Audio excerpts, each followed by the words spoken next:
Fechamento por adiantado da hora. O mapa dharmico, então, ele tem dois momentos, né? No primeiro, ele vai revelar qual é o gesto de autocura que eu preciso fazer. Justamente de curar esses medos, as dificuldades, tudo que a gente falou antes, que impedem a manifestação da sua essência, que é a realização do Dharma. A segunda, o segundo momento é o partilhar-se por inteiro. A grande maioria das pessoas quer passar para o segundo momento do mapa logo. Ficar olhando para as minhas coisas, para as minhas questões, não. Quero me doar para o mundo. E não tem jeito. Nenhum de nós vai conseguir, realizar o seu Dharma em relação ao coletivo se não fizer a sua integração interior verdadeira. A gente volta aqui àquela ideia do homem ou da mulher bons, que eu tinha falado antes. No máximo, quando a gente quer dar esse pulo e não realiza a autocura necessária, né, a gente vai se tornar uma pessoa boa. Mas aí, se essa bondade, na verdade, ela está fazendo parte de um jogo de você não realizar o teu Dharma, a essência e o si mesmo vai fazer percebe que essa bondade é tóxica, ela é envenenante. E vai gerar alguma coisa para você se dar conta, para a gente se dar conta. Né? É a depressão, é a doença física, para apitar que tem alguma coisa errada. Né? O universo não precisa de pessoas boas. O universo precisa de pessoas inteiras, conscientes de si, porque só a consciência de si nos permite amar de verdade. A pessoa que não é consciente de si, ela acaba usando o outro como objeto para suprir aquilo que nela não é realizado. O amor verdadeiro, que é a troca de verdade, é a consideração de um ser por outro ser, né, e a construção da vida na sua maravilha, né, e no crescimento dela, né, esse acontece, junto com a consciência. Não tem jeito, não é? E a segunda etapa, ou o segundo momento do mapa Dharma... É uma coisa maravilhosa a segunda etapa, que, só para elucidar bem, a pessoa chega, eu quero fazer a minha missão espiritual, que é igual ao mapa dharmico, tá? A missão espiritual é a mesma coisa que o mapa dharmico. A minha missão aqui na Terra, aí a gente olha para o mapa, que a Lígia falou, eu acho que o que você está precisando é arrumar a tua casa, entendeu? Quer dizer, e aí tem uma série de dicas, de sugestões, de ferramentas para que você possa tomar posse do teu território, né? E a segunda etapa, que eu acho assim, incrível, que isso é muito esquecido, é devolver ao mundo aquilo que eu me tornei, devolver ao mundo aquilo em que eu me tornei, né? Isso não se faz aos 15 anos, 20, 25, não, isso a gente já tem uma estradazinha boa. O que tem que ficar claro é que, por exemplo, a gente muitas vezes usa a família como um escudo para se esconder, a gente se esconde dentro da família. E a família, ele é um lugar onde nobres sentimentos acontecem. Eu amo meu pai, amo minha mãe, eu amo meu filho, eu amo minha filha, eu amo meu primo, meu sobrinho. Está tudo certo, está tudo lindo, tudo maravilhoso. Só não pode perceber que a família não é um quartel-general, que a gente se esconde porque a gente está sempre em guerra, porque o mundo quer nos atacar e a família é o único lugar onde eu posso confiar. Essa é uma roubada maravilhosa, porque dentro dessa lei do Dharma que diz o seguinte: devolver ao mundo tudo aquilo que eu me tornei. A gente vai chegando num dado momento da vida que a gente cada vez se pertence menos, né?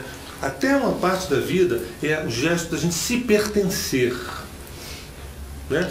A partir daí a gente vai se pertencendo cada vez menos, eu me torno menos pai, um pouco menos mãe, um pouco menos filha, e cada vez mais um indivíduo em partilha. Isto é uma lei, isso não é um desejo meu, isso é uma lei.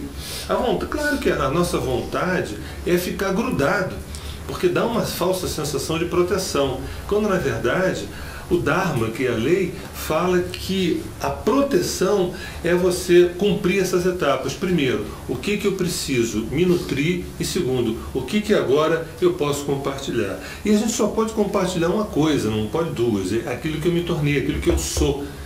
Entendeu? É isso que a gente pode compartilhar efetivamente. E não é compartilhar tão somente para um filho ou para uma filha. E muitas vezes, é muito curioso, às vezes a gente chega num filho através de um estranho. Às vezes é muito difícil ajudar aquele filho, porque já está tão contaminado, é como se o filho já soubesse tudo que a mãe fosse dizer, tudo que o pai fosse dizer, não tem nada de novo mais que se, sabe? E aí, esse pai ou essa mãe faz essa doação para uma outra pessoa e por tabela respinga, por tabela sente, fala assim, nossa senhora, a ficha caiu porque eu vi esse... Aí entra um pouco de ciúmes, entra um pouco de possessividade, esse jogo faz parte também da história. Então, devolver ao mundo aquilo que eu me tornei, sabe? Espero que vocês não estão entendendo que isso acontece aos 90 anos, não. Isso às vezes nunca, infelizmente, às vezes nunca acontece, mas é para acontecer a partir dentro do relógio astrológico, é para acontecer a partir dos 42, começa, a partir dos 42 a coisa vem vindo. Por que 42?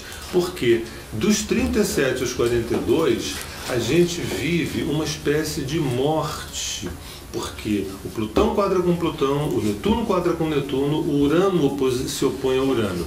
Isso significa que é uma... A gente, na ignorância a gente fala assim, é a crise dos 40, que na verdade na obra alquímica a gente encontra o 40 como uma quarentena, né? O 40 como um número muito importante.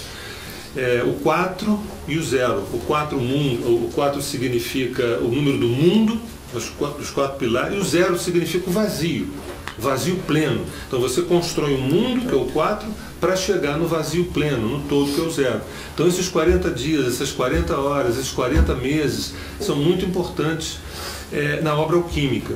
Então, entre os 36 e 42, e o 40 fica ali no meio mais ou menos, é a hora que onde você está entregando uma série de posturas emocionais, afetivas, profissionais, que o prazo de validade já venceu.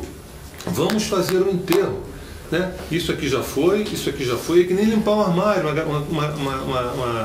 uma gaveta com documentos que não servem mais, entendeu?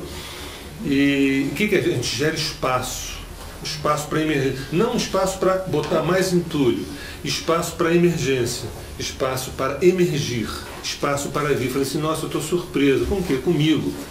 É porque estou conhecendo outros que me habitam. E são esses outros que vão fazendo que lá na frente fala assim, poxa, mas é tanta riqueza que eu não posso ficar com isso para mim. Eu tenho que compartilhar. É claro que a família, mas mais do que a família, o outro, de uma forma geral. Então, gente... Falar uma coisinha? Então, gente, a Lígia quer falar. Não, essa ideia, o outro, eu sempre, quando a gente fala nisso, eu me lembro de um aforisma chinês muito antigo que eu acho super lindo, né? E que na medida que a gente se torna, então, um ser mais maduro, ele eu acho que se presta para essa questão da partilha com o outro, que diz mais ou menos assim, todo mundo da minha idade é meu irmão, todo mundo mais novo que eu é meu filho e todo mundo mais velho que eu são meus pais. Então, com essa ideia, né, é como se isso inspirasse para a realização dessa partilha da nossa verdade, né? A partir do momento que a gente percebe o mundo, as pessoas, os seres como nossos familiares, né? E não só a nossa família nuclear. Era isso que eu queria. Escuta, a gente agora podia bater um rápido papinho, conversar, perguntar, o que vocês